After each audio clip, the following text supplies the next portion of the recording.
Hi guys!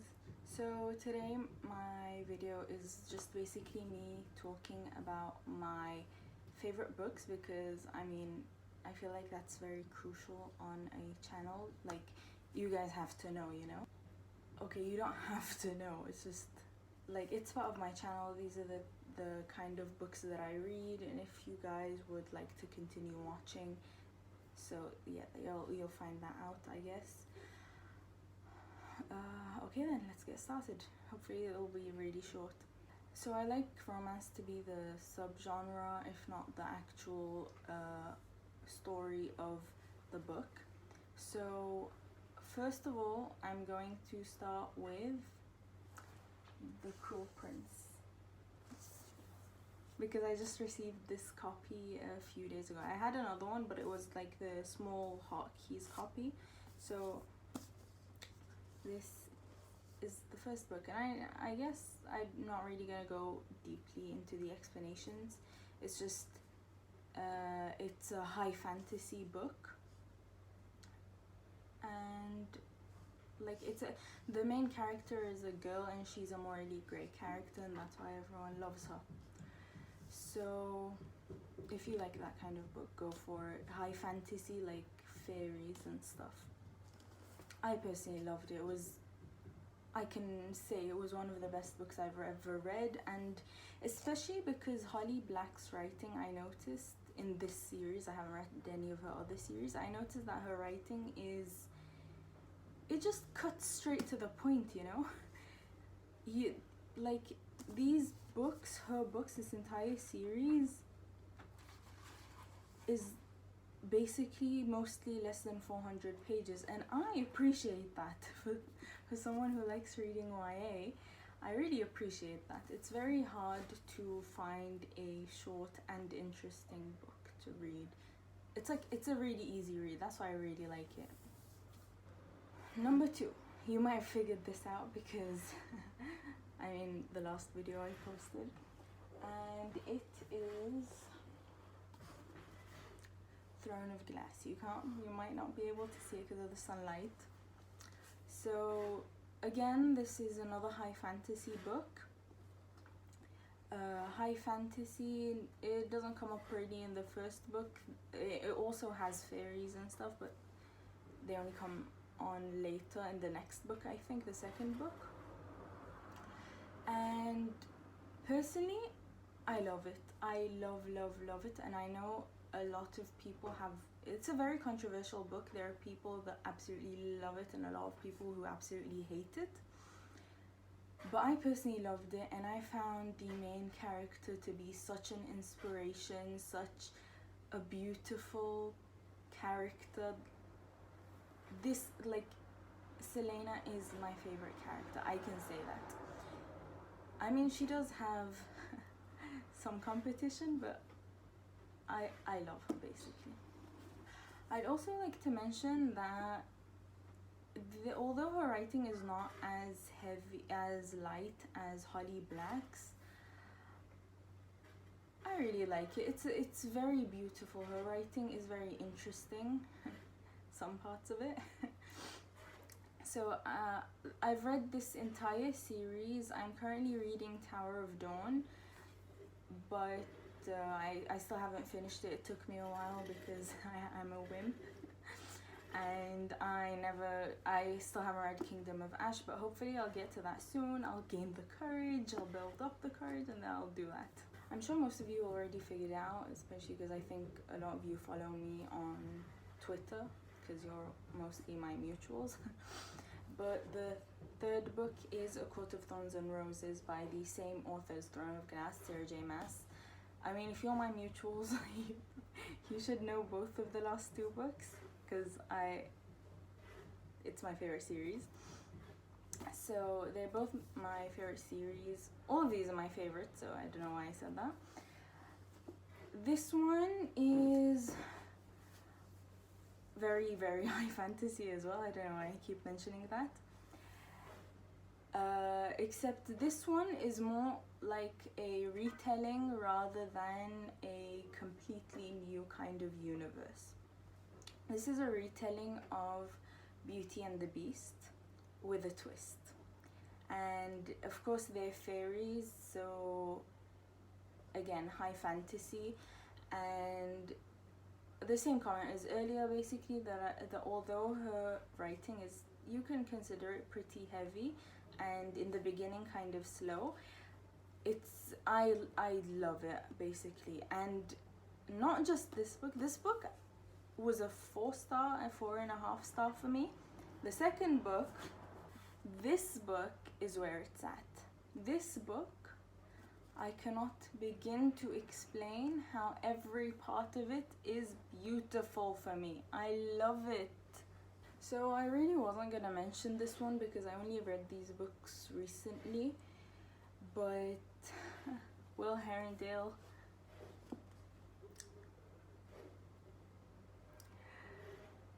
I don't know why I chose book 1, honestly.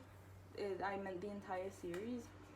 This is Clockwork Angel of the Infernal Devices. Let's just say that I only read it recently, and I tend to form bigger attachment to old characters that I have met. But when I tell you that William Herondale crawled up my ladder so fast, I mean it. That's all I'm gonna say. The 5th book, I think that's the number we reached, isn't it? Yeah.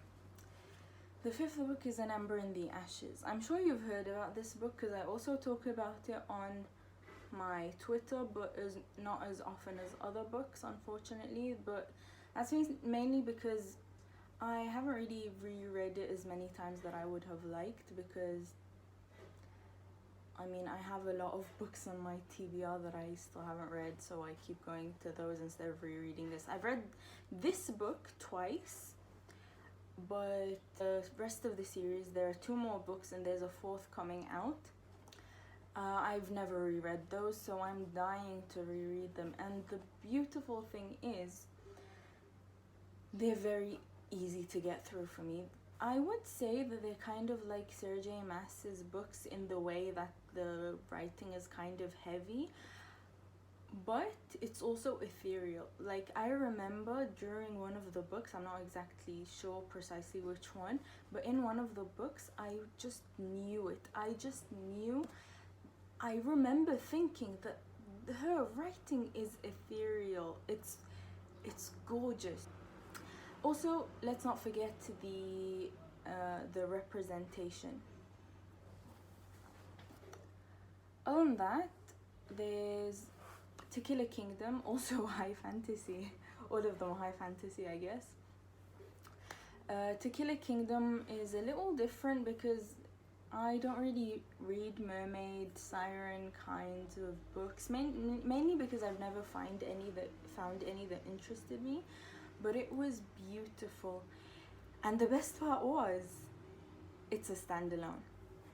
And I think it's about 390 pages. I don't have the book right now, my friend's borrowing it, so I can't show it to you, but it was really beautiful. And it's, if you're into it, the enemies to lovers, and I just found it very unique.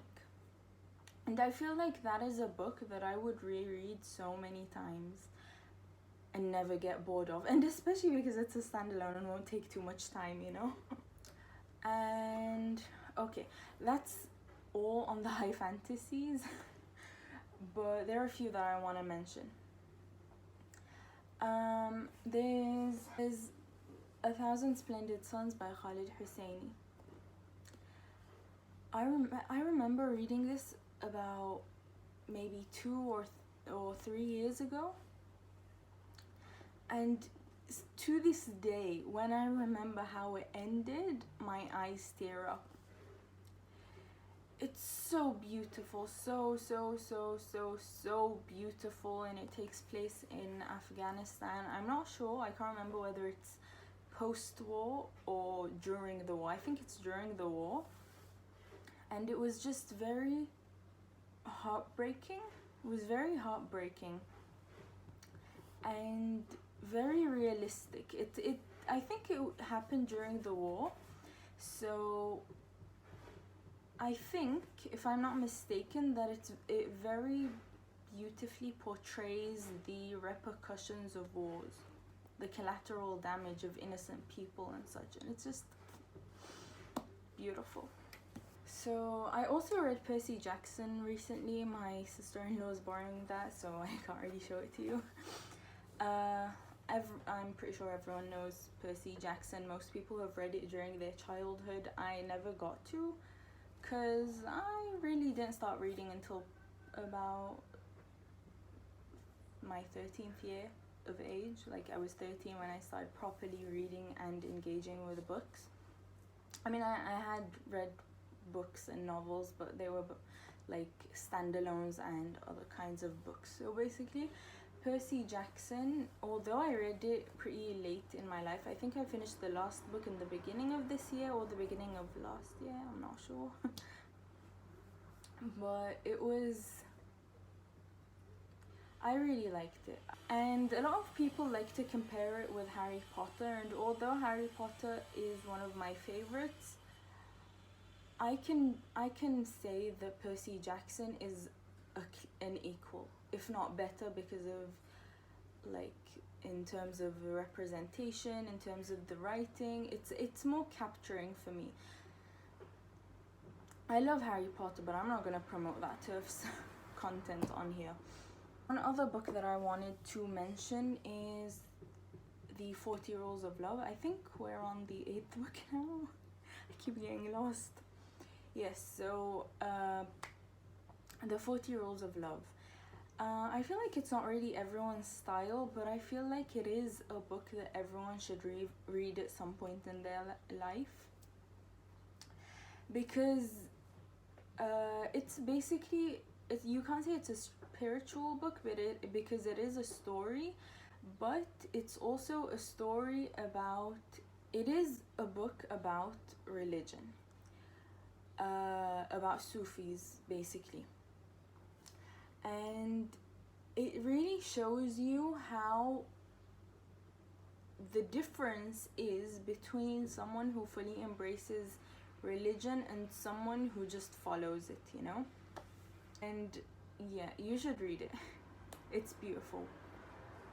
These are more romantic than anything. I mean, Khalid Hosseini's book wasn't romantic, neither is the 40 Rules of Love by Elif Shafaq. This is Love Letters to the Dead. I don't generally recommend this to everyone I meet because I know that it carries trigger warnings, so I tend to keep it to myself. I read it a few years ago, and I remember how much I fell in love with it because it was just very, very realistic, very beautiful, addresses the topic in a very nice way, and I loved it. This series, the last one I'm going to be talking about today, is my guilty pleasure. It's basically Anna and the French Kiss, but I only have the second book because I don't own Anna and the French Kiss, the first one. I only own this one and the second one. This is my guilty pleasure because you know how fantasy books get really heavy when you read them sometimes? And sometimes you just want to dive into something cheesy, something cliche, something really, really, really light. This is the series for me. I love it. I've never reread it, honestly, but I feel like I would because it's really light. It's a very light read and it's very cut to the chase. It's very cheesy, very cliche. Well, thank you for watching this video. I know it might not be very interesting for you guys because I didn't really get into each of the stories, but those are my favorites. And well, let me know if you guys have read any of these, if you guys enjoy them, and hopefully I'll be able to film a new video soon. Bye.